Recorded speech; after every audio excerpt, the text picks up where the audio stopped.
النبي المصطفى رسول الله صلى الله عليه وسلم وآله وأصحابه الكرام، وإلى أرواح مشايخنا ومعلمينا وذوي الحقوق علينا، خصوصا إلى مصنف صاحب الكتاب الشيخ الإسلام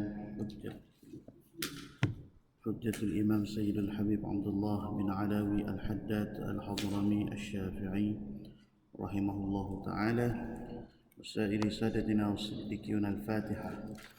أعوذ بالله من الشيطان الرجيم. بسم الله الرحمن الرحيم.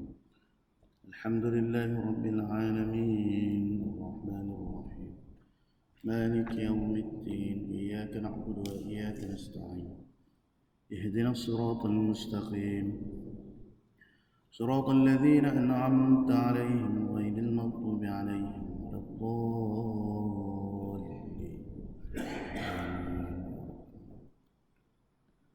اللهم صل صلاة كاملة وسلم سلاما تاما على سيدنا محمد الذي تنحل به العقد وتنفرج به الكرب وتقضى به الحوائج وتنال به الرغائب، وحسن الخواتيم ويستسقى الغمام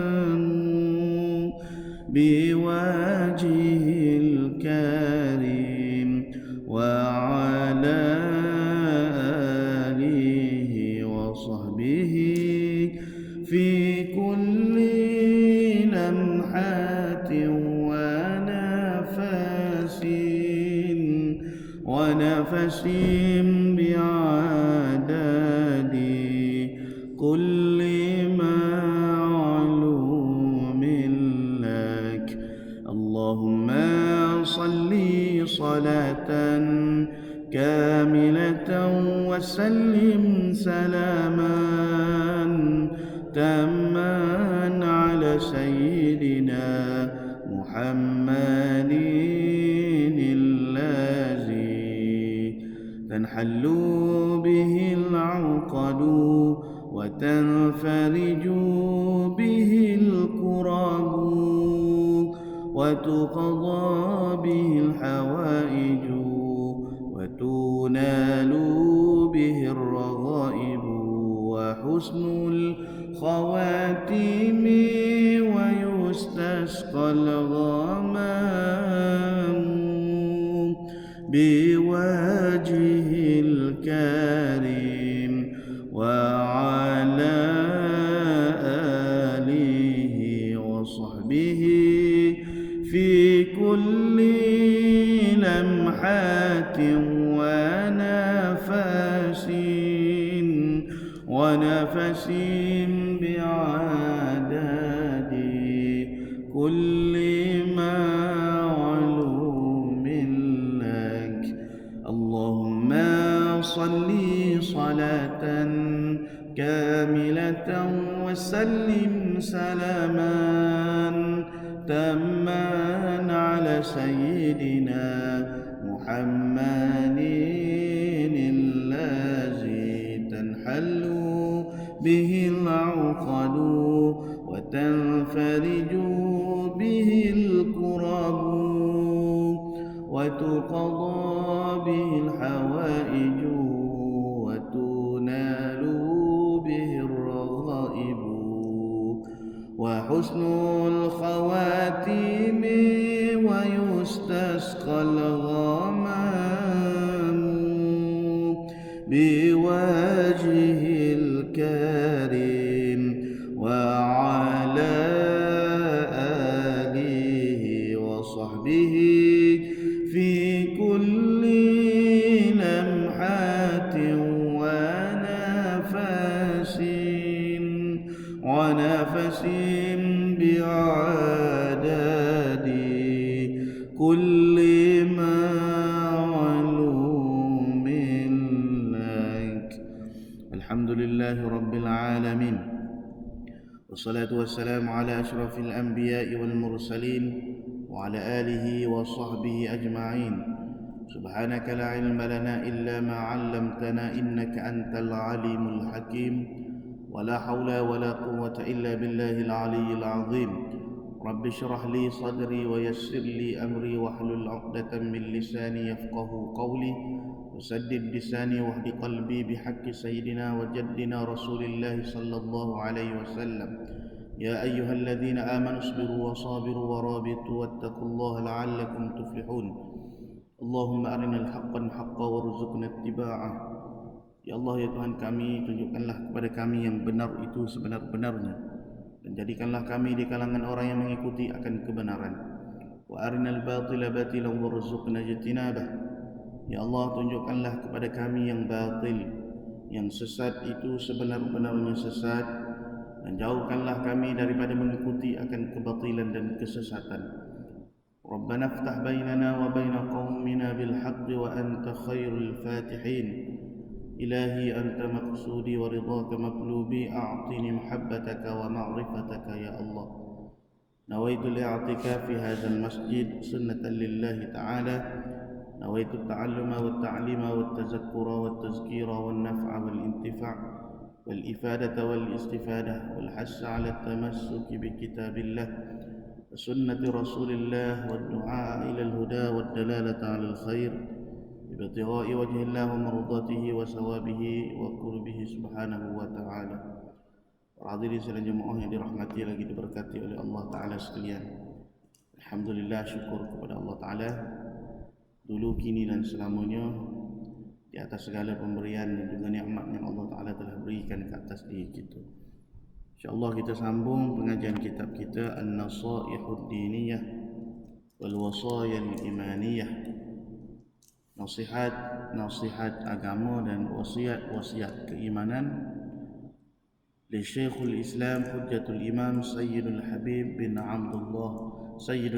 Abdullah bin Alawi Al-Haddad Al-Hadrami Al-Syafi'i rahimahullahu ta'ala. Qala al-muallif rahimahullahu ta'ala wa nafa'ana bi'ulumihi fi daraini amin ya rabbal alamin. Berkata pengarang kitab kita Al-Imam Al-Haddad rahimahullah, sabda Rasulullah sallallahu alaihi wa alihi wasallam, aksiru min dzikri hadhimil ladzati fa innahu la yakunu fi kathirin illa qalla lahu wa la fi qalilin illa ajzalahu.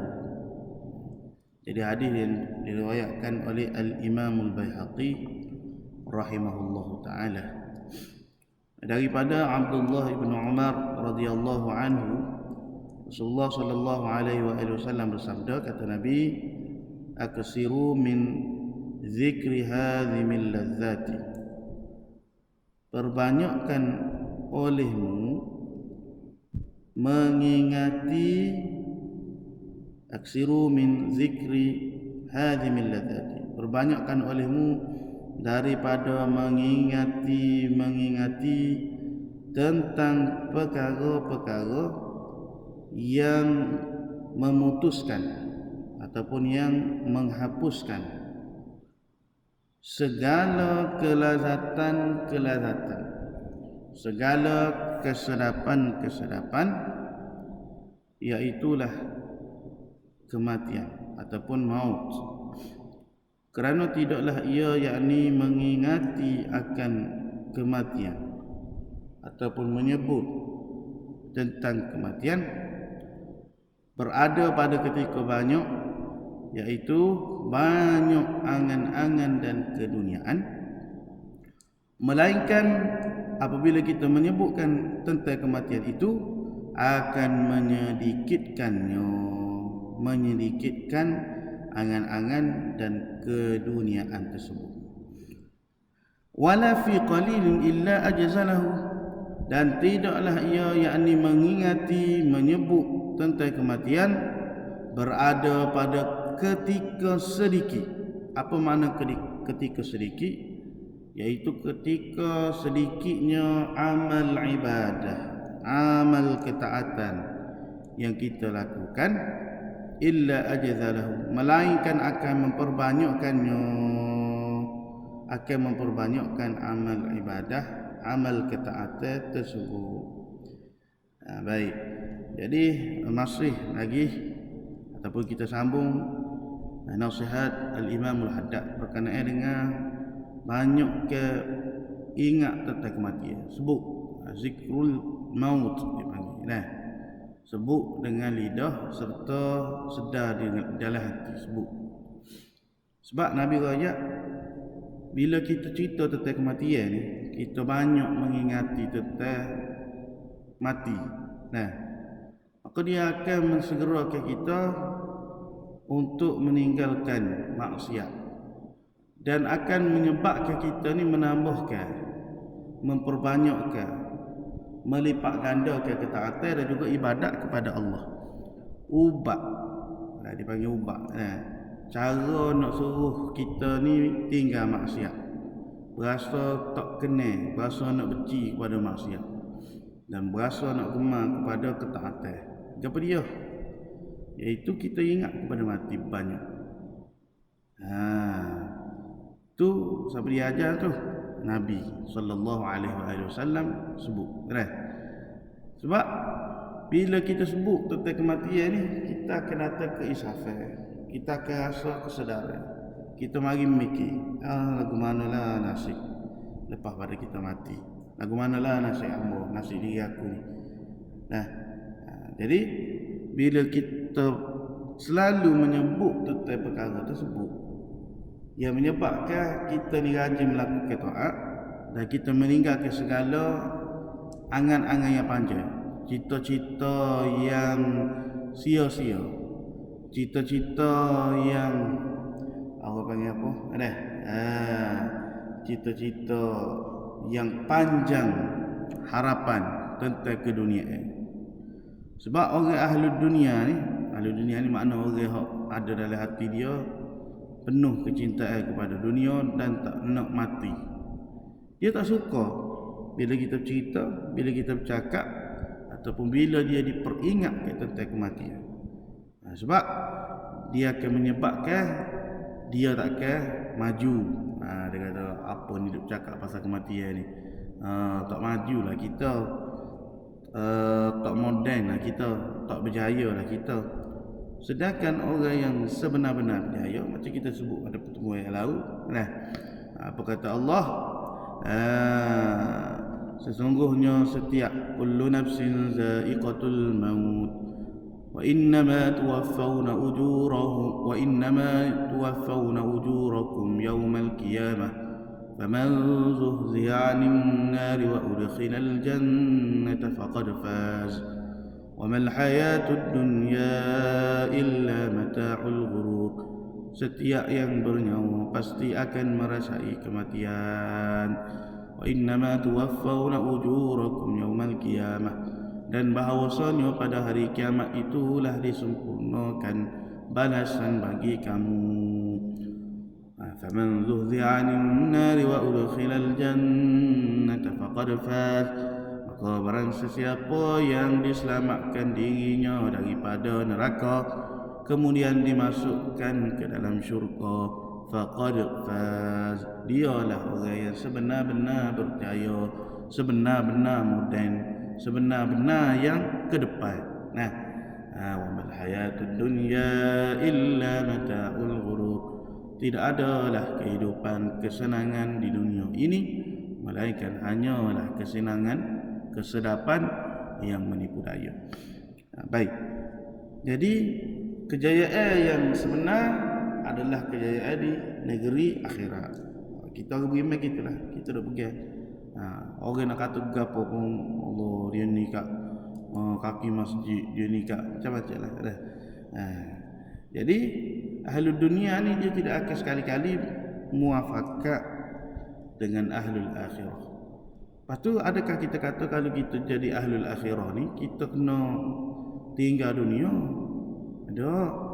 Bahkan orang yang mencintai akhirat itulah orang yang punyai kesungguhan di dalam kerja-kerja di dunia ni.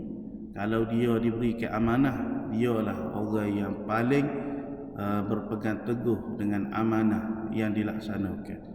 Kalau dia buat sesuatu perkara, dialah orang yang paling bersungguh-sungguh. Kerana apa? Kerana dia sedar setiap kebaikan, kebajikan hak dia buat tu, dia nak ganjaran pahala di negeri akhirat yang Allah Ta'ala telah janjikan. Nah, bagi orang ahli dunia hak tak bersungguh dengan segala urusan kerja, amanah, hak diberikan, hak digalah oleh dia. Sebab apa? Sebab dia buat mungkin sebab nak jaga kedudukan dia semata-mata. Mungkin dia hanya berbohong di hadapan manusia, menunjuk-nunjuk, riak, sombong dan sebagainya. Sebab itulah kalau kita tengok sahabat-sahabat Rasulullah, hatta Nabi kita sendirilah, contoh yang paling dekat dan paling besar yang kita boleh nampak. Adakah bermakna Nabi orang yang melazimi dengan zikir, melazimi dengan ketaatan, melazimi dengan ibadat kepada Allah, Nabi meninggalkan urusan dunia? Tak. Bahkan Nabi lah orang yang paling amanah, orang yang paling bijak di dalam urusan perniagaan, dalam urusan pemerintahan, dalam urusan perdagangan, dalam urusan apa sahajalah yang kita kata. Jangan kita salah faham. Cuma yang dicela oleh syarak, bila kita berusaha, kita cari dunia, kita cari harta benda dan kebendaan, sehingga kita melupakan akhirat, sehingga kita lupa akan siapa yang memberi rezeki kepada kita, siapa yang memberi kekayaan, yang melapangkan, yang meluaskan segala nikmat-nikmat pemberian dunia. Itu silap, itu tak kena kan? Dan kebanyakan orangnya bila dia terjun, bila dia tenggelam di dalam lautan ataupun dalam urusan keduniaan, menyebabkan dia karam. Ada setengah ulama dia memberi perumpamaan, kita ni seolah-olahnya sedang berlayar di atas perahu. Maka dunia tu adalah lautan yang sedang kita lalui. Perahu itu umpama seperti hati kita. Maka kalaulah perahu itu karam ataupun perahu itu bocor, dia kata, perahu itu bocor, maka lama kelamaan air akan memasuki sedikit demi sedikit ke dalam perahu yang dinaiki oleh kita.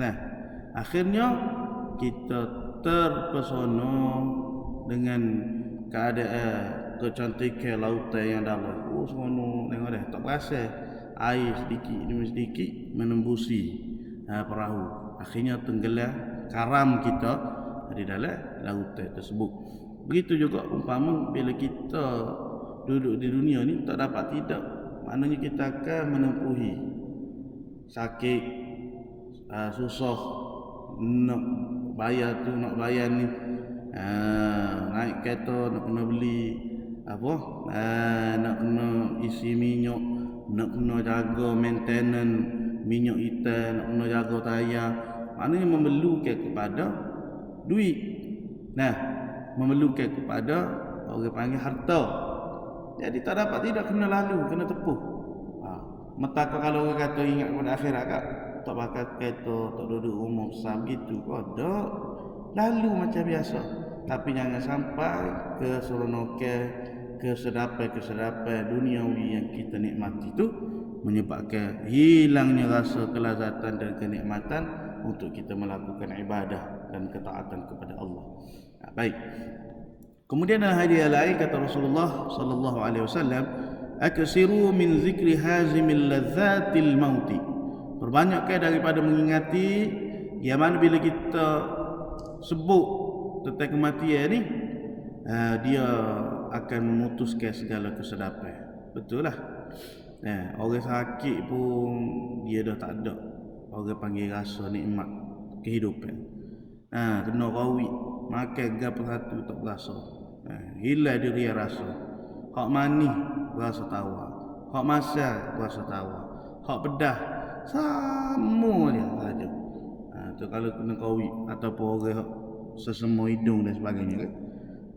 Maknanya sakit hak sedikit tu sahaja sudah menghilangkan segala nikmat-nikmat kesedapan yang biasa kita rasa. Apa tu lagi kematian dah.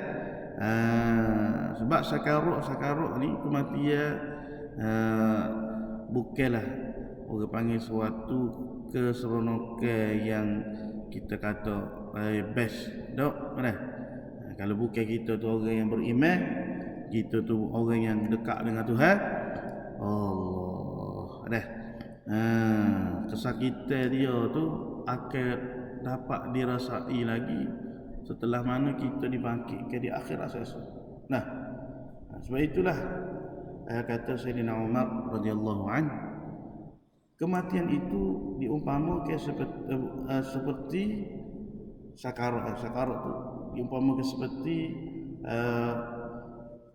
dahan pokok yang mempunyai ranting-ranting yang berduri, lalu ditusuk ke dalam mulut kita hingga ke dalam perut kita. Akhirnya dikeluarkan balik dahan tersebut. Nak ceritanya kesakitan ketika sakarat. Orang beranak, orang puan, mak kita, isteri kita, beranak tu dia kata separuh daripada kematian. Separuh daripada kematian, sakit.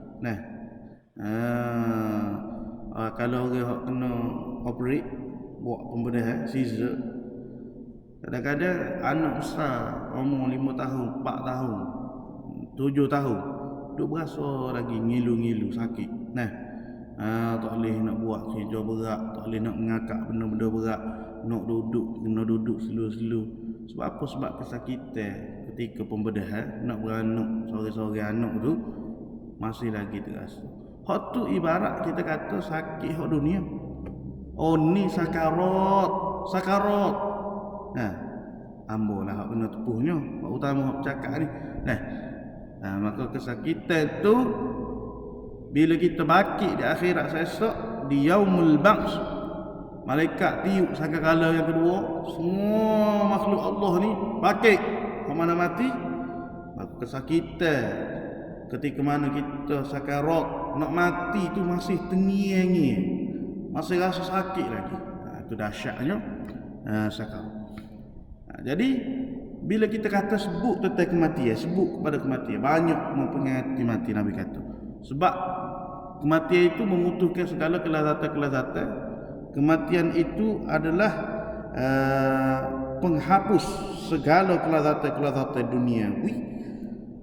Dan yang paling besar di dalam perjalanan untuk menuju kematian itu di saat-saat akhir umur kita, di saat-saatnya umur kita tu nak keluar daripada jasad.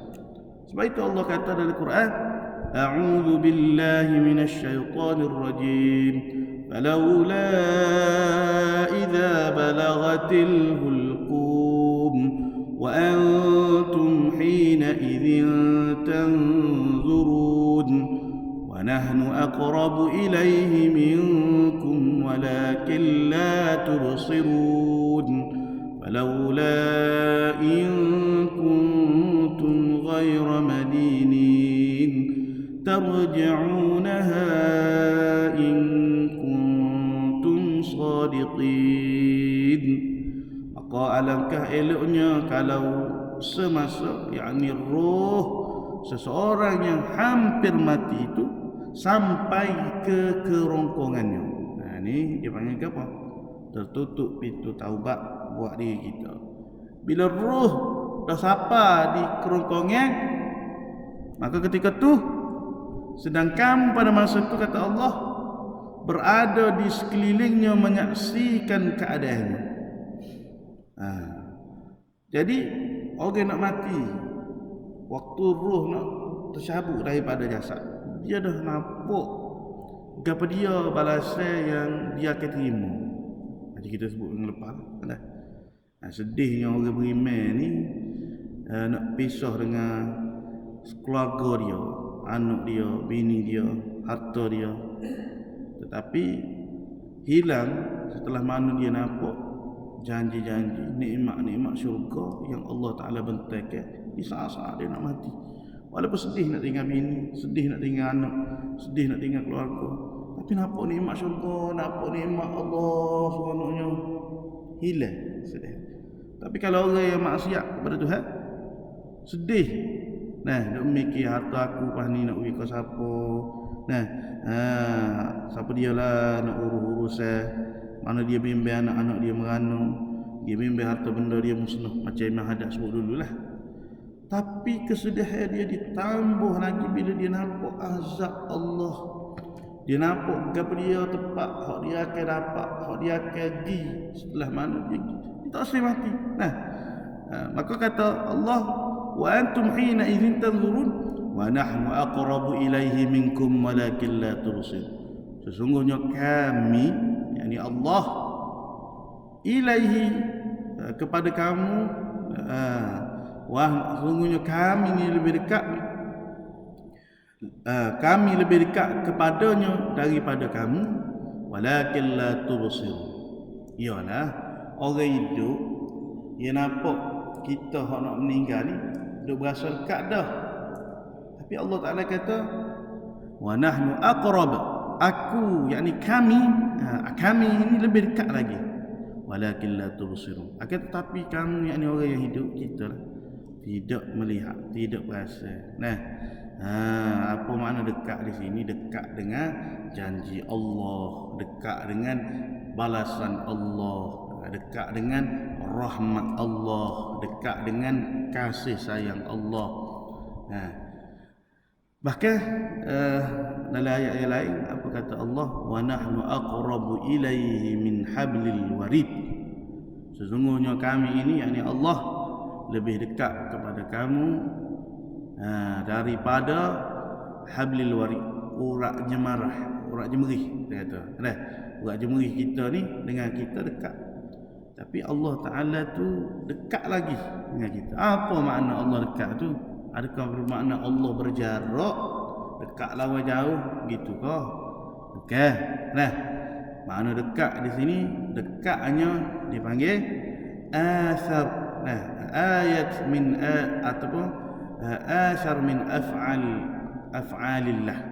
Athar min atharin af'alillah, daripada tanda-tanda kesan-kesan perbuatan-perbuatan Allah. Kita tengok alam ni, kita nampak kesan-kesan perbuatan Allah. Dan alam yang paling dekat sekali dengan kita ni Kak, maknanya alam besar sekali kita kata, bukan alam dunia ni. Alam apa? Diri kita sendiri tu. Wa fi anfusikum afala tubsirun. Pada diri kamu itu adanya tanda-tanda, adanya kesan-kesan daripada perbuatan-perbuatan Allah. Tetapi kamu tak nampak, kamu tak lihat, kamu tak mahu fikir, kita tak berasa benda tu.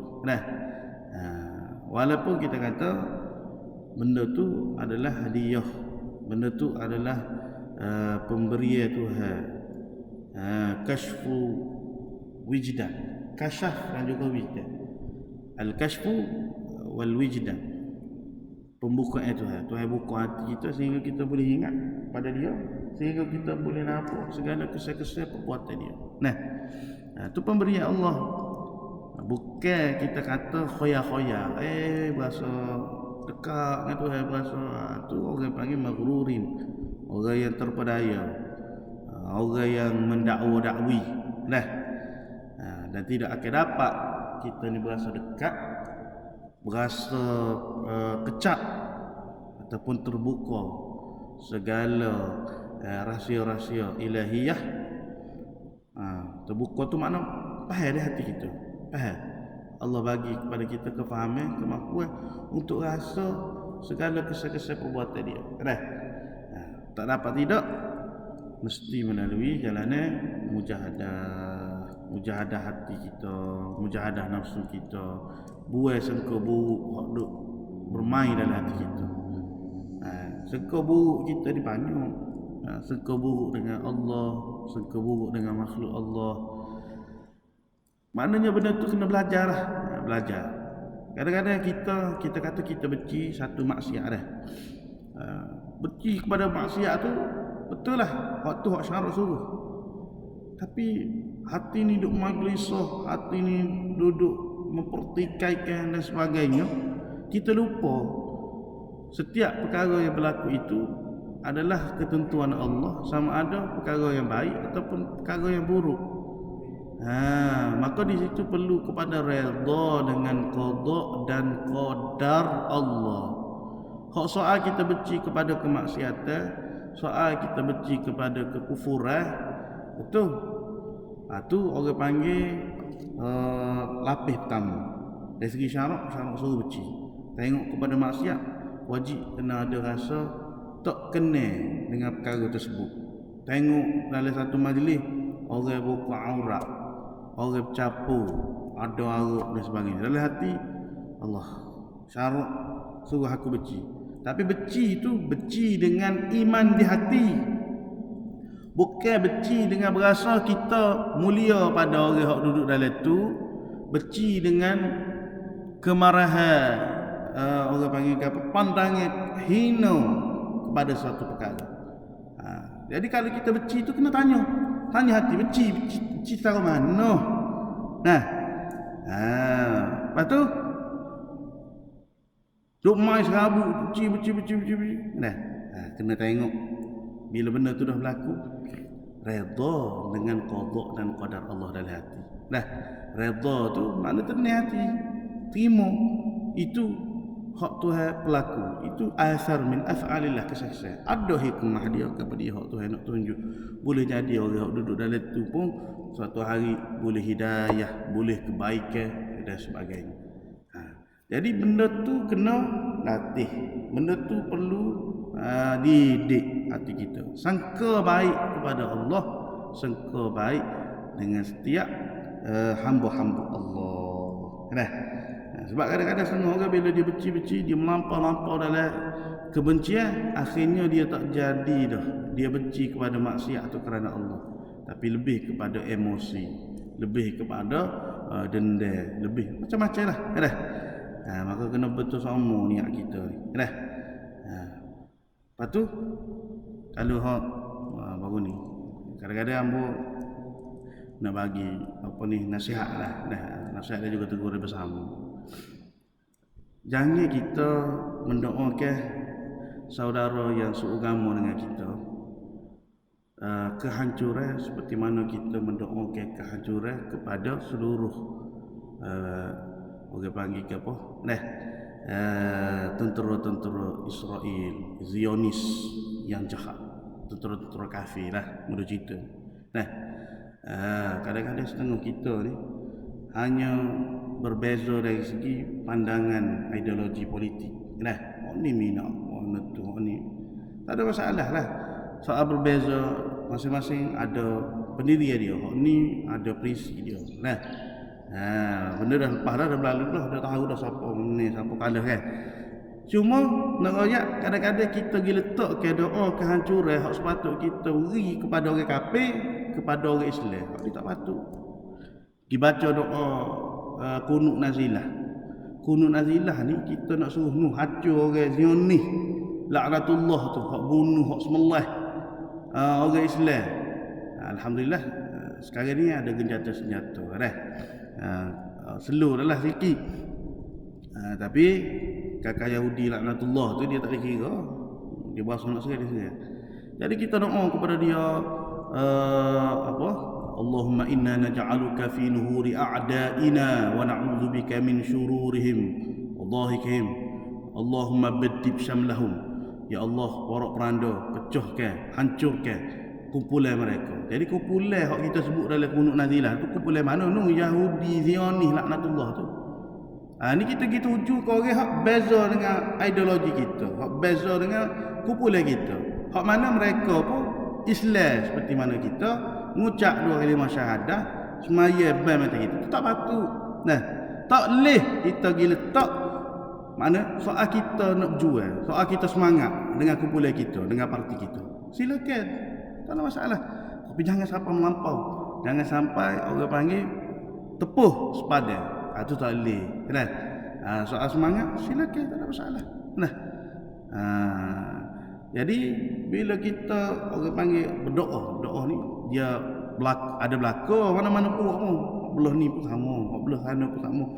Nah, cuma nak ayat peringatan jangan sampai kita menggunakan doa sepatutnya kita doa kepada musuh-musuh Allah, hak sebenar-benarnya menentang Allah, hak sebenarnya memusuhi Islam, hak sebenar-benarnya melawan mencabar Allah, membunuh saudara seagama dan Islam dengan kita. Kita tuju doa tu kepada hak saudara seagama dengan kita. Tak boleh lah. Tu dia panggil agak agak melampau. Sekadar kita doa untuk kemenangan kita cukuplah. Tak perlu nak guna kunut nazilah kepada orang hak berseteru dengan kita, hanya sekadar lingkungan perbezaan warna politik saja. Tak boleh. Kalau dia masuk Islam, kalau dia tu tidak Islam, ya tu tengok pula lah. Maknanya dia ni orang kafir ke apa dia? Kafir zimmi ke? Kafir harbi ke? Kafir kafir hak masuk muahid ke? Dia ada banyak-banyak jenis juga. Baik. Jadi gitulah. Lalu kata Allah lagi, falaula in kuntum ghayra madinin. Maka bukanlah elok kalau kamu orang yang tidak dikuasai, yakni yang tidak tunduk kepada kekuasaan kami. Bukankah elok kalau kamu orang yang tidak dikuasai, yakni dan tidak tunduk kepada kekuasaan kami, tarji'unaha in kuntum shadiqin. Kamu kembalikanlah ruh itu, yakni kepada keadaan sebelumnya, jika kamu orang yang benar-benar itu. Allah Ta'ala sebut dalam suratul Waqi'ah. Baik. Dalam hadis yang lain kata Nabi, aksiru min zikri hadhi min ladzati al-maut. Perbanyakkanlah daripada mengingati yang memutuskan segala kesedapan, yang menghapuskan segala kelazatan, iaitulah kematian. Dalam riwayat At-Tabrani dan Al-Hakim terdapat tambahan. Apa kata Nabi? Aksiru zikra hadhi min ladzatil mauta fa innahu lam yadhkurhu ahadun fi dhiqin min al-'aish illa wasa'ahu alayh wa la dhakarahu fi sa'atin illa dhaiqaha alayh.